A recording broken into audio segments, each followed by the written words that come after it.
Bueno, sean todos bienvenidos a este video, que es casi que el primer video serio con voz humana del canal. Y está titulado ¿Qué son las NIF? Vamos a hacer una introducción a qué son las NIF con doble I. Y verán que muchas veces yo me refiero a ellas como IFRS, que es que en la jerga contable es como mejor se les conoce. ¿Por qué? Bueno, primero porque la mayoría de literatura escrita respecto a las normas contables NIF está en inglés y por tanto uno se acostumbra a leerlas como IFRS, pero adicionalmente porque las normas mexicanas, las normas de información financiera que son aplicables en México, son también llamadas NIF pero con una I. Entonces por eso es que muchas veces hacemos la distinción. Pero empecemos, ¿qué son las NIF? ¿Por qué estamos acá? Para entender qué son las NIF, lo primero que tenemos que comprender y tener claro es qué es un marco de referencia, o en inglés un framework. Bueno, esta definición que viene a continuación es una definición propia que he consensuado con algunos profesionales colegas y más o menos viene así. Son una serie de conceptos, prácticas y criterios consensuados por un grupo de profesionales de alta reputación y calidad que resumen los principios de aplicación dentro de un área de saber. Tiene algunas características. Lo primero es que es generalmente aceptado por una comunidad. De nada serviría que un grupo de personas se pongan a filosofar sobre cuáles deberían de ser los conceptos, prácticas y criterios de un área del saber si nadie les va a tomar importancia.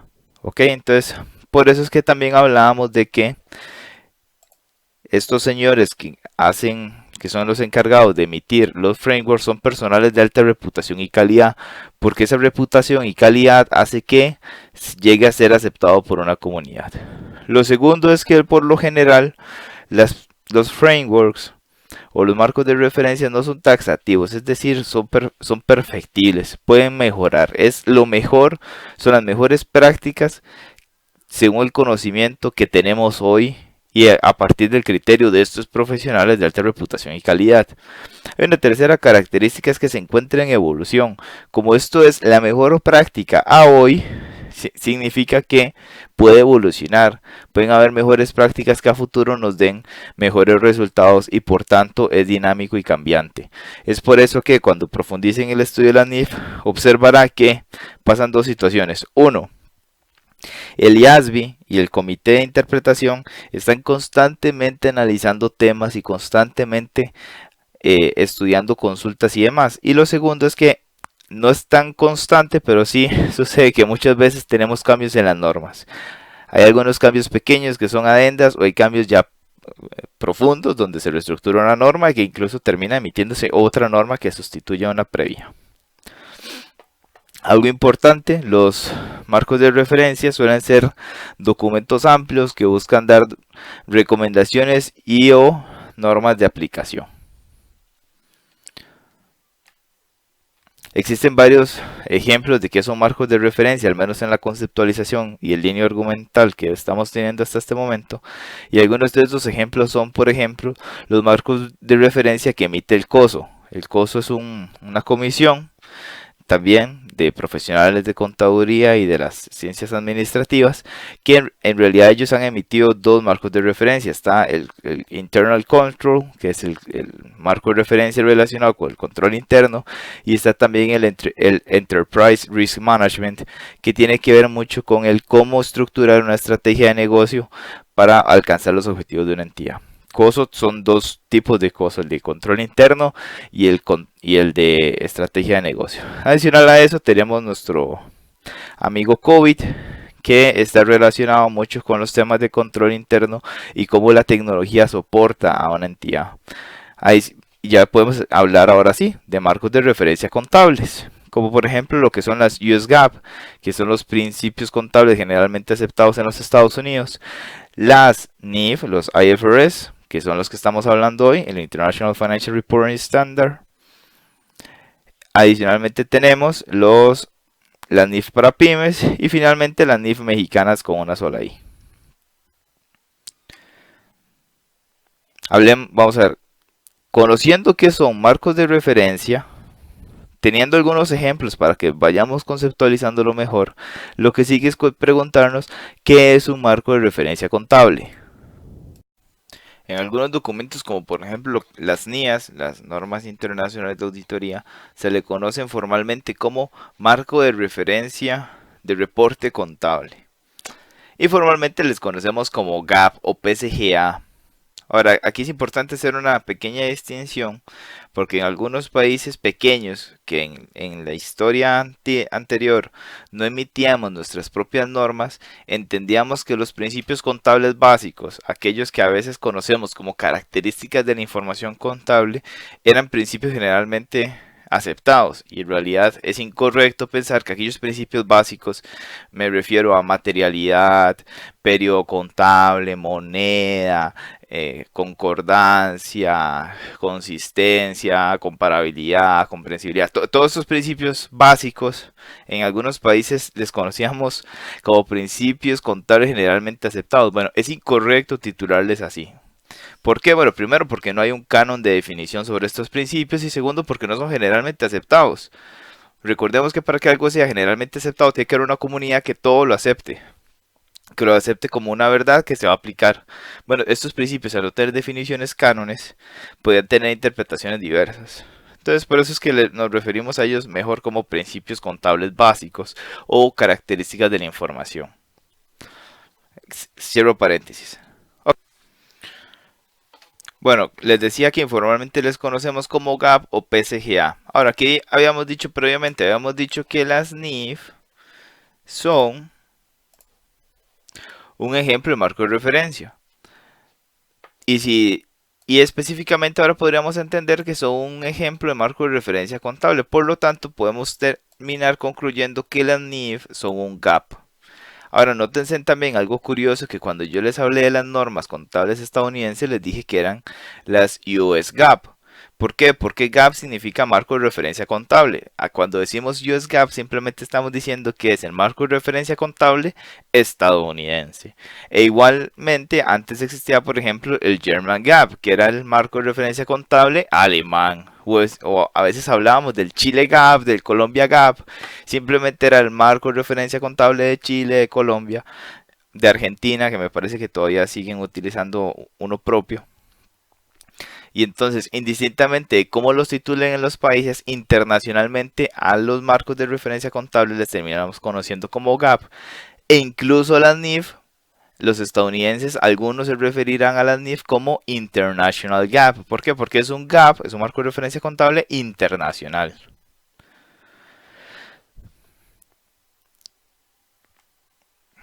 Ahora sí, vamos a caer específicamente un poquito mejor qué sí son las NIF, quién emite las NIF, cuáles son los objetivos del emisor, cómo están compuestas las NIF. Entonces, ¿qué eran las NIC? Porque en algún momento vamos a escuchar de las NIC. Hay gente que todavía se refiere a las NIF como las NIC. Y bueno, yo soy costarricense, así que la pregunta que responderemos en este caso es si es de aplicación a Costa Rica. Esto sí puede variar de país a país, por supuesto. Bueno, como ya lo dijimos, las NIF son un GAP, lo que significa que tienen reconocimiento por una comunidad. Y en este caso, esa comunidad que le reconoce tiende a ser internacional y cada vez avanza y avanza más. Ahora recordemos que todo marco de referencia tiene que tener una comunidad que les acepte. ¿Ok? La comunidad que acepta la NIF es el mundo, o sea, es internacional la cuestión. Aunque en algunos países todavía no es oficial su uso, hay una tendencia clara a comenzar a utilizar las NIF. Hay una aclaración importante dentro de qué son las NIF. Hay algo muy importante que mencionar y es que decíamos que las NIF es un marco de referencia contable, o sea que es una norma técnica de cómo aplicar la contabilidad con alta calidad. Pero es algo importante que aclaremos que el objetivo de la NIF es presentar y preparar información de propósito general, es decir, información para terceros. Cuando uno lee el prólogo de la NIF, lo que hace la aclaración, el emisor, el IASB, ahorita veremos quién es el IASB, lo que hace la aclaración es que las empresas en su administración interna ya conoce toda la información. Más bien, se preparan estados financieros para que terceros que no tienen acceso a toda la información tengan un mínimo requerido de información a la hora de tomar decisiones. ¿Y quiénes son estos terceros? Bueno, pueden ser bancos, pueden ser proveedores, prestamistas, inversores, incluso los empleados en algunos casos. Entonces, en resumen, Las NIF son una serie de normas de alta calidad y vamos a leer esto. Sin embargo, muchas veces se dice que en vez de ser una serie de normas, corresponde a una serie de guías que dan conceptos que se deben de aplicar a partir de juicio profesional. Esto es más claro cuando hablamos de las NIC que de las NIF, pero en términos generales, las NIF hay muchos vacíos que deja la interpretación y a criterio propiamente de los contadores. A diferencia de lo que son las normas estadounidenses, que sí son bastante claras, las NIF parecen ser más guías que normas. Ahora sí, segunda pregunta, ¿quién emite las NIF? Bueno, la respuesta es muy simple, las emite un instituto llamado el IASB, el International Accounting Standard Board, que en español se le traduce como la Junta de Normas Internacionales de Contabilidad o el Consejo de Normas Internacionales de Contabilidad, dependerá la traducción. Me parece que la traducción mexicana utiliza junta, mientras que la traducción que propiamente emite el IASB, cuando uno compra la norma en español, lo traduce como consejo. O sea, board se puede traducir como junta, como consejo. Pero bueno, cuando escuchemos la junta de las normas o el consejo que emite las normas, al final nos estamos refiriendo del mismo, del IASB. Además del IASB existen otras instituciones, hablaremos de ello en otro video, pero podemos comentar que existe el Comité de Interpretaciones de las NIF, que lo que hace es proponer una serie de normas que veremos a continuación. El IASB como tal pertenece a una estructura mayor que se llama el IFRS Foundation, que está ubicado en Londres. Y esta es la página web por si la quieren buscar. Igual, si pues escriben IFRS es lo primero que les va a salir en Google. El IASB como instituto, como entidad, tiene 3 objetivos en específico. El primero es desarrollar un conjunto de normas de información globalmente aceptadas que sean comprensibles y de alta calidad, para que la información financiera a través del mundo sea comparable de país en país, transparente y otra vez de alta calidad. Y hay un tercer objetivo que es bastante gracioso, que es que uno de los objetivos del IASB es promover precisamente las normas que ellos mismos emiten. ¿Qué componen las NIF? Las NIF podemos hablar que están compuestas por 5 elementos.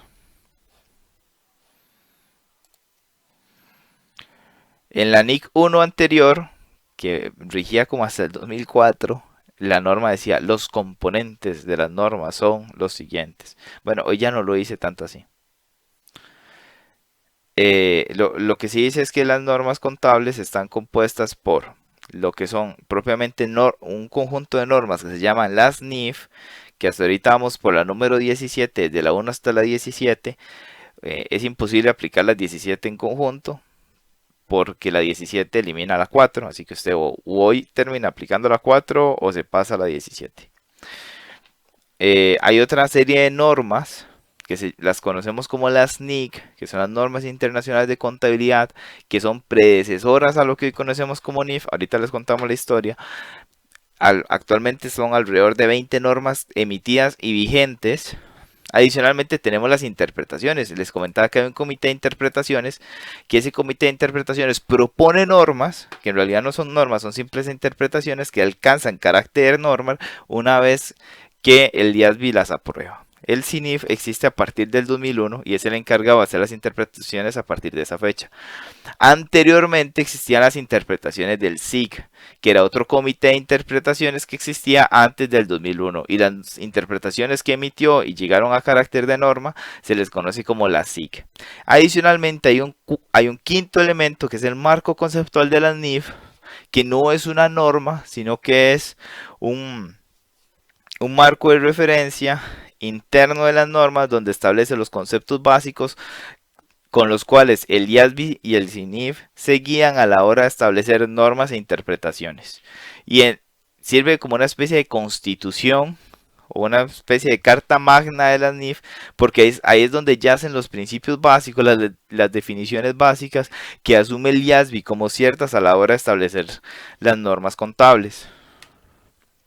Aquí hay un dibujito donde podemos ver que hay un rectángulo grande, que podríamos decir este rectángulo grande es el libro completo de las NIF.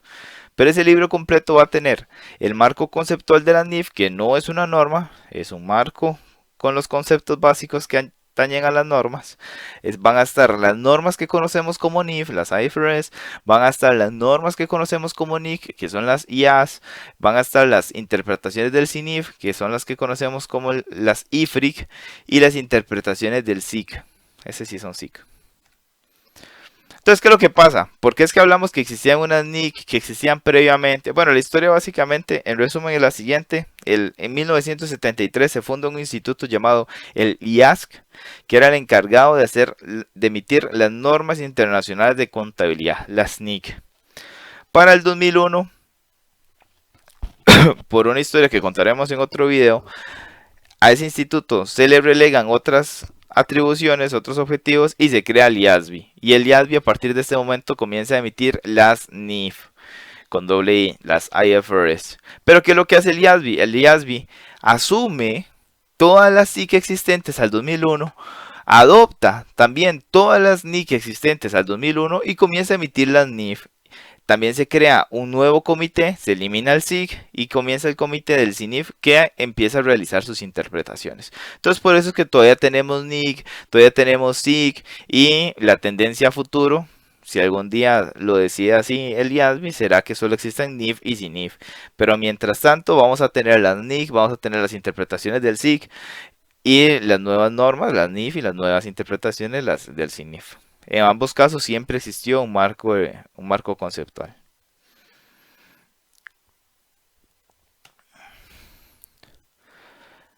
Otras generalidades importantes en el estudio de la NIF son las siguientes. A pesar de que hay traducciones, el idioma oficial de las IFRS es el inglés. Muchas veces pasa que el libro en español que se compra directo del IASB tiene errores de traducción. Si usted interpreta una norma aplicando un error de traducción, estaría incumpliendo con la NIF, porque usted tiene que cumplir con lo que está redactado en inglés. La traducción al español es solo una referencia.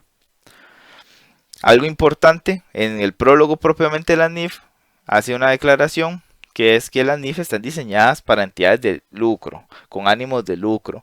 Sin embargo, sí posibilita que otras entidades que no tienen ánimo de lucro las encuentren de utilidad y las apliquen. Pero cuando el IASB, esto lo que significa es que cuando el IASB está emitiendo las normas, está pensando en una entidad de lucro, ¿cómo debería tratarse esto contablemente? Podría ser que una entidad que no es lucrativa también le aplique y le sea de utilidad, pero el objetivo primero es entidades con ánimos de lucro.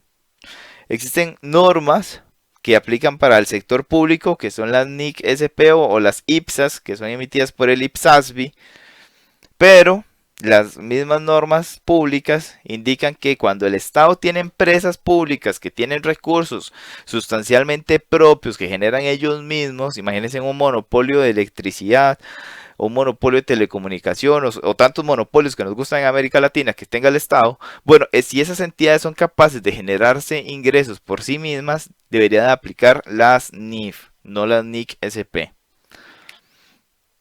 Generalidades, muchachos, existen tres tipos de libros, el verde ya está desapareciendo, pero hoy todavía siguen existiendo tres tipos de libros de las NIF. Existe el libro rojo, el libro azul y el libro verde. Vamos a explicar qué es cada uno de ellos.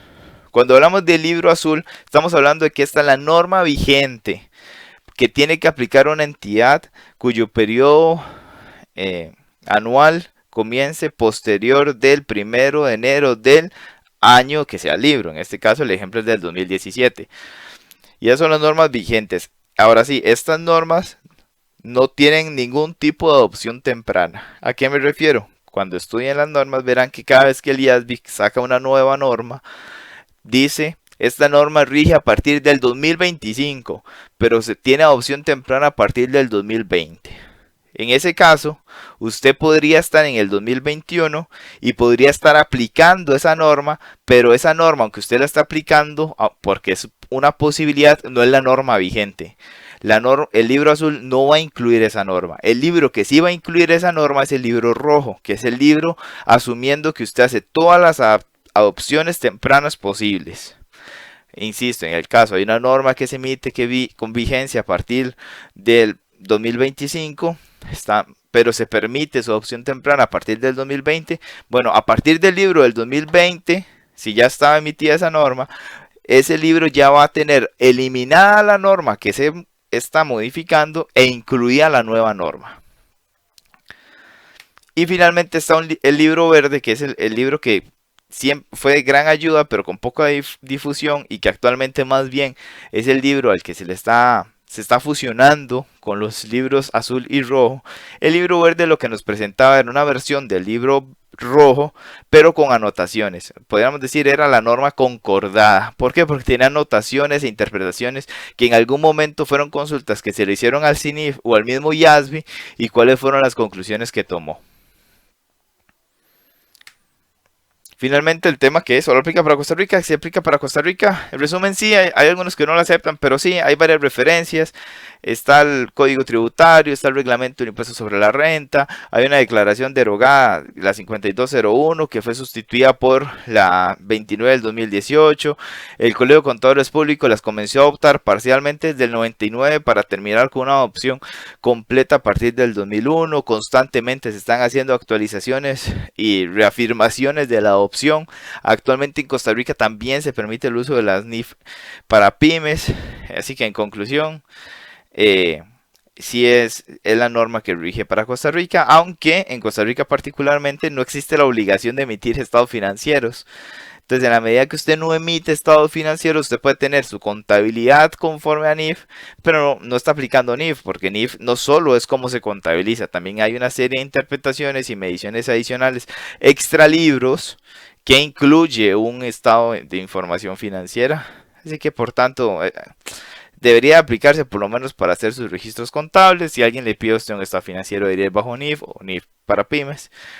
Pero esa es la realidad, o sea. Y simplemente esto es una norma de alta calidad para nuestra profesión y lo mejor es que nos alineemos a aplicarla. Muchísimas gracias. Mi nombre es Fabián. Este es el canal Fast Track 2007. Gracias por escuchar.